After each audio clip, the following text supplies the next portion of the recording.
help me help you by subscribing. Hey guys, I'm DJ Jason Hooper. This week we're going to talk about how you can stand out in your market as a DJ. Stick around.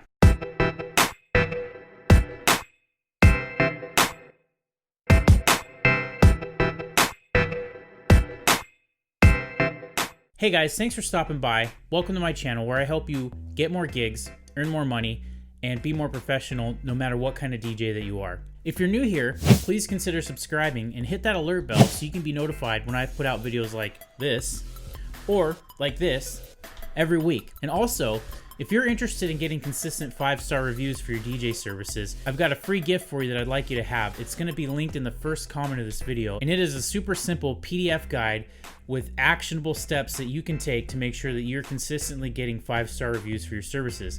Now, 5-star reviews are obviously important because they help generate a lot more leads and a lot more business, but I'll leave that to the guide. You guys head to the link, download it, check it out, and let me know what you think about it. All right, guys, let's get into it. Do you ever feel like your market is super saturated with DJs? Do you ever find yourself asking, how am I going to stand out? How am I going to differentiate myself from all these other DJs? How am I special? Today I want to talk about 5 ways that you can do exactly that. And I think by the end of it, you're going to find out that standing out from your competition is not that difficult. And it's not a matter of being a better mixer or having better equipment. It's all way more simple, way easier, and way more powerful than any of that. And I think you're going to think the same here. All right, guys, so the very first step in standing out as a DJ in your market is to run your business like a business. What do I mean by that? I mean having a business license. I mean having liability insurance. I mean belonging to DJ associations if you want. I mean having a professional website, having a professional way to collect money. I mean making smart purchasing decisions for your business, not buying gear that you think you need, but buying gear that you need to help grow your business. All of those things put together will separate you from a lot of your competition. And even if it doesn't necessarily separate you, it sends a message to your customers that you're serious about your business and that you run it like a business, and therefore they can expect a super professional, business-like transaction with you. Now, there's a lot of great tools out there that have made becoming a DJ even more simple and even easier this day and age, and I'm gonna link to a few of those services in the description. I'm not an affiliate and I'm not getting any kickback for any of this. I just believe that setting yourself up with a lot of these tools is gonna make your business more legitimate and really set you apart from your competition. All right, guys. The second tip to standing out in your market from other DJs is to be social. Now, this sounds super simple, right? I can hear you asking, be social, what does that even mean? Network with other DJs.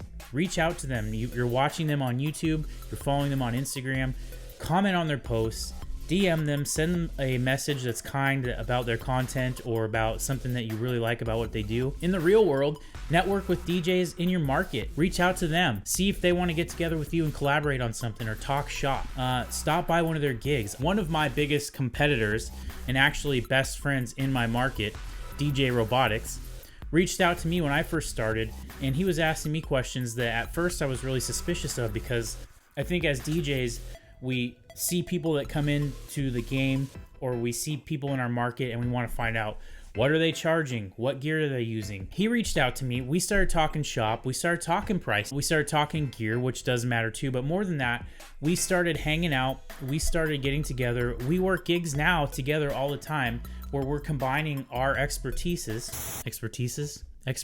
where we're combining our experience to bring a better product, to bring a better experience to our clients. This never would have happened if he hadn't reached out and if I hadn't been open to it, because your DJ business, your DJ career, whatever, it's your baby. You don't want to give any of your secrets away, but resist that temptation and be social with your competitors. It's a sophisticated heat beam, which we called a laser.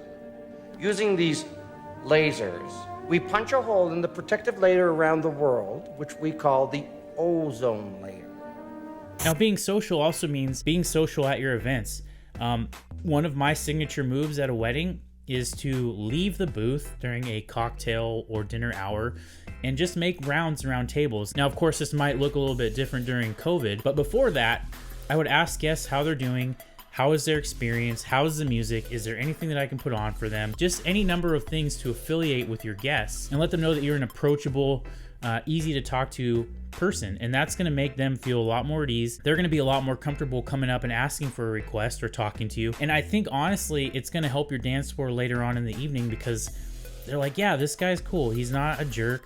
He's open to requests. I don't have a request, but he's an open-minded guy. So they just are comforted by that, and it really helps. Another thing that I do at weddings or any event really is to get with the other vendors and talk shop, see what their business is like, see how their year is going. And I just look for ways that I can provide more value to them as a DJ. For example, a lot of the coordinators I work with are really impressed and really appreciate when a DJ helps them do their job by having timelines synced up, or letting them know what your thought is on a particular event in the evening, or getting with them before you're about to make an announcement. Also, photographers and videographers appreciate this too. If you can be kind and approachable and let them know that you want to help them do their job a little bit easier, they're going to really appreciate that. And what does that mean for you? Well, that's going to mean that they're potentially going to recommend you to more clients that they come in contact with moving forward. Gary Vee calls this the thank you economy. We give, and pretty soon we'll start reaping the benefits of doing that.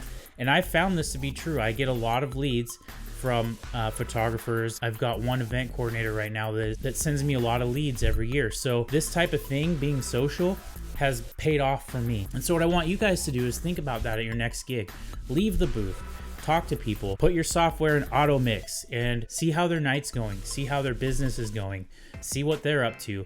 All of it will really make a big difference and come back to you in terms of more income. All right, guys, so the third way that you can stand out from a lot of DJs in your market is super simple, and I'm gonna catch a lot of flack for this, either right now or down the road, and I don't really even care.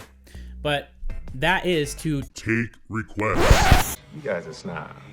No, we're not. No, seriously, you're totally elitist. You feel like the unappreciated scholars, so you shit on the people who know less than you. No, which is everybody. Yes. It's just sad. That's all. take requests. What do you want to hear tonight? Is there anything I can play for you? What's your favorite artist? What's your favorite song? Do you have a genre that you like that I'm not playing? Take requests. Announce it on the microphone. I'm taking requests. Feel free to come up and let me know what you want to hear. I don't bite. There's this really huge opposition in the DJ community against taking requests. I can understand it in some instances, in maybe a bar setting or a club setting, where you might have a preset list or kind of a good idea of what you're going to play. And even at weddings, you might have a really good idea of what you're going to play. But I think taking requests really does a lot to break down that barrier between your clients and your guests and you. It kind of does the same thing as being social. It makes you more approachable. It humanizes you in the eyes of your clients and their guests. It lets them know their opinion matters, that they have a stake in this event. What you do with those requests, that's up to you. If you're gonna play them or not, you know as well as I do that there are a lot of garbage requests. You're not gonna play all of them. But I really think it speaks to your level of customer service and your professionalism if you extend that out to them. People don't have to necessarily come up to your booth. I know that might be a lot of it. In COVID era, 2020, we might be using apps. We might have cards out at tables. We might be using our phones to get text messages about requests. But take requests, and I think that you're gonna find it really helps your business out. So I wanna take a second and just ask you that if I'm bringing you any value in these videos, if you would just remember to subscribe and hit that alert bell. It helps me, and it's gonna help you. Help me. Help you. Help me. Help you. Anyway, guys, let's move on to number 4. All right, guys, so the 4th tip I have for you to help you stand out as a DJ in your market is to speak the language of your clients. Now, what I mean by that is direct your marketing efforts toward helping your ideal client envision themselves using your services. What they care about is the experience that I'm going to help them create for their wedding. There are lots of creative ways to do that, and the way that I do it is to make sure that I'm featuring my clients from my gigs in my Instagram feed, on my website, in my old gig logs, and hopefully you guys are doing your gig logs. Check out this video right here if you want to know why. I'm featuring them having those experiences. Anybody who's checking out my content, who's interested in booking me, is going to see that, and they're going to envision themselves at that event having that experience. Or they're at least going to know, is this guy the right fit for me? Is this the kind of vibe or experience that I want to have for my wedding? I can guarantee you that if you do this, you're going to start getting more engaged, more ideal clients reach out to you about booking you. All right, guys, so the fifth and final way that you can stand out from your competition, again, is a broad idea, but it is the most important idea, I think, in this whole video. And that is to separate your ego from your business. Nobody cares about what gear you're using. Nobody cares what software you're using. Nobody besides other DJs really care about what your setup looks like. The people who are paying you money do not care about these things. They don't need the flashiest, most complicated DMX program light show at their wedding. They don't need or care about earth-shaking bass on the dance floor. Let me say there are some events that you could do that will really care about those things and appreciate those things, and those might be clubs or bars. But 98% of the gigs that you're probably going to do as a DJ, they don't care about those things. What they want is speakers that sound nice, that don't hurt anybody's ears.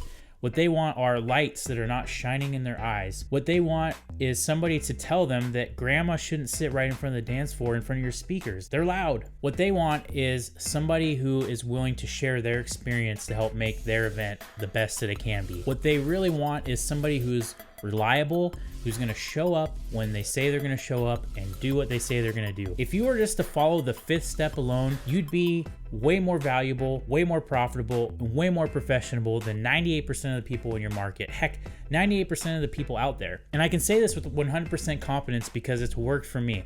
It's helped bring my DJ business up from nothing into a place where I can fill my calendar up, I can pick the clients I want to work with, I can pick the gigs that I do, and I can be as busy as I want to be. And I think ultimately as DJs, that's the dream. We want to be able to make more money, we want to get more gigs and be more professional, right? That's the whole motto behind this channel. So in conclusion, guys, these 5 things, if you start implementing them, you're going to notice that you're going to become more sought after in your market. You're going to be the guy or girl that's referred by these wedding vendors, by these event coordinators, by these photographers. If you're not into weddings, by other promoters, by other club and bar owners, by clients, by people that have been at your events. People are going to want to work with you. They're going to pay your price. They're going to be so happy that they got to book you before someone else did. All right, guys, so here's the question of the week. Drop it in the comments. What's one thing that you do that separates you from your competition in your market? I'd really like to know. And if you guys can't think of anything or you're having a hard time with this, please also leave a comment and I'm happy to help. When you're getting to a place where you're rocking your events and you're becoming more in demand,